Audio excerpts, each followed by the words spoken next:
Good morning guys! Today, mag-unboxing tayo ng cellphone which is hindi naman siya ganun ka-sikat o popular.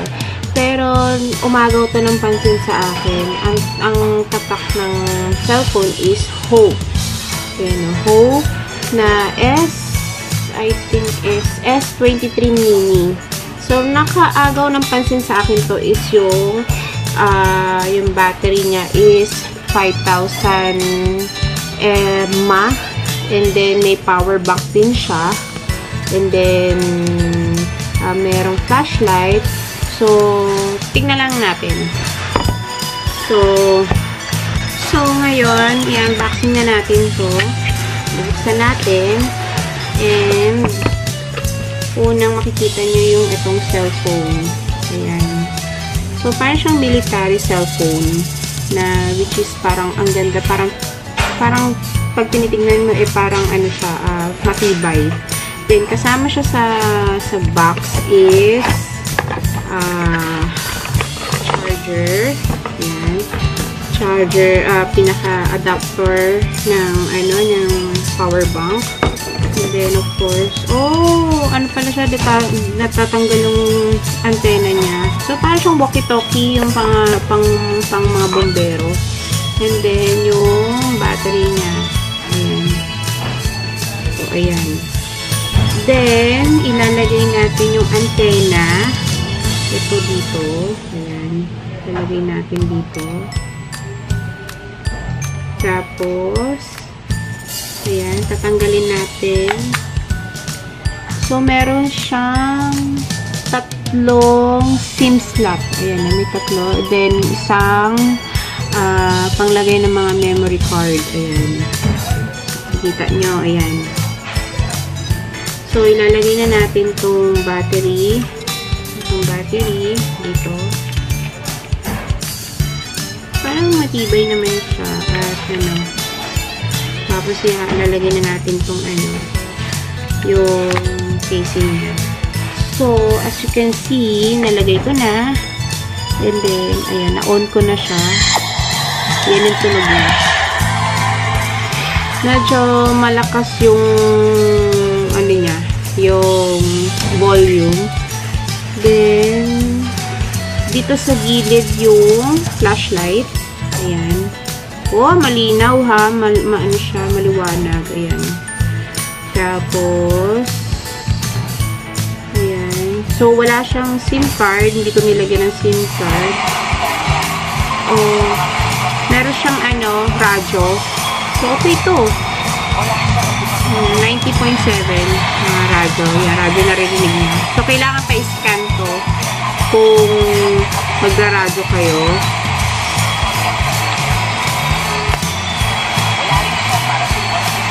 Ayan. Napatay ko na. And then, ano pa? So,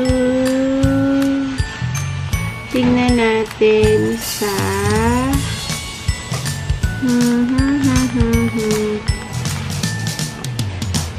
So, kung gusto nyo, kunwari, magcha-charge kayo through dito, papunta sa cellphone nyo, pupunta kayo sa settings, and then, o-on nyo yung charger. Ewan ko kung nakikita nyo, kasi may screen kasi siya.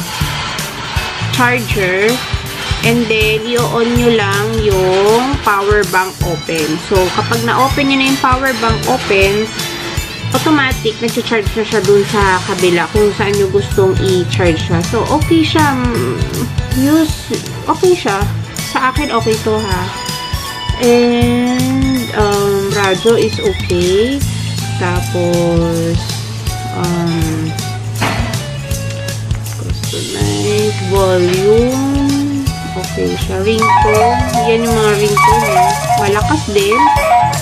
And, extra pa lang.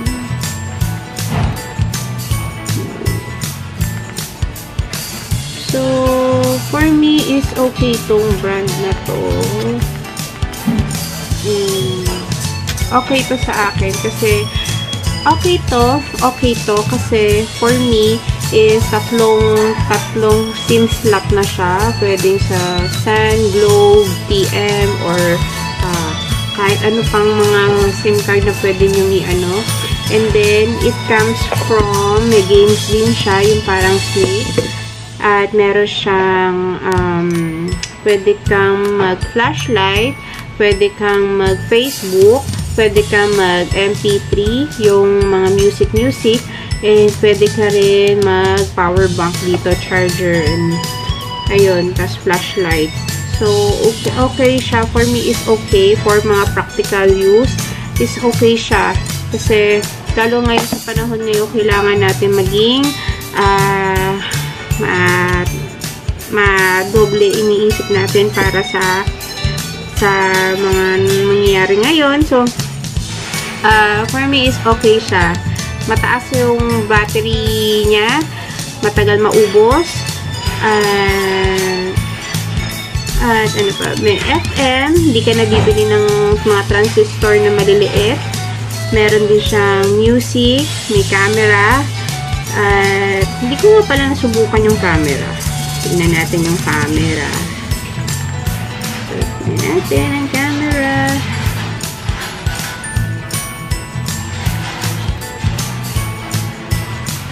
So, ang camera niya is the down nyo lang. Down. Tapos magka-camera na siya. So, parang, anong tingin nyo? Medyo, ano ba? Medyo okay naman, pero mga hindi ganun kalinaw. Pero, hindi naman na importante yung ganyan.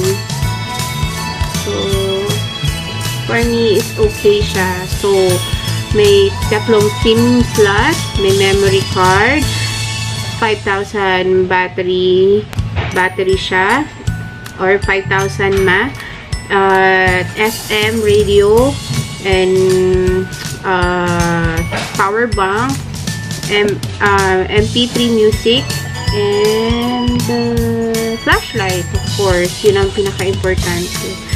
So, okay siya. So, etong cellphone na to, mabibili niyo sa PBB, as in PVV, General Merchandise. I'll put the link below in the description box kung saan niya mabibili itong cellphone na unique at maganda.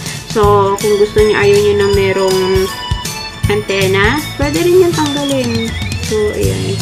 Actually, meron pa sila sa PVV na binibenta na cellphone na ganito. So, merong isang brand na ganito din, Hope, pero may TV siya. So, power bank din siya na may TV, may FM. So, medyo mahal ng konti. Ito is nasa around 9 na depende yata sa kanila kung ano yung ano. So, ayun. Okay siya. So, guys, yun lang po ang ating unboxing for today. And, natuwa ko kasi maganda yung cellphone. At kahit na hindi siya ganun kasikat na cellphone, pero at least sa sarili natin, mga mommies, daddies, pwede siya for everyday use. At meron mga power bank o mga ganun-ganung ano. So, okay siya. For me, it's thumbs up. And, so, yun lang siguro ang aking unboxing today. I'll see you in the next unboxing. Bye!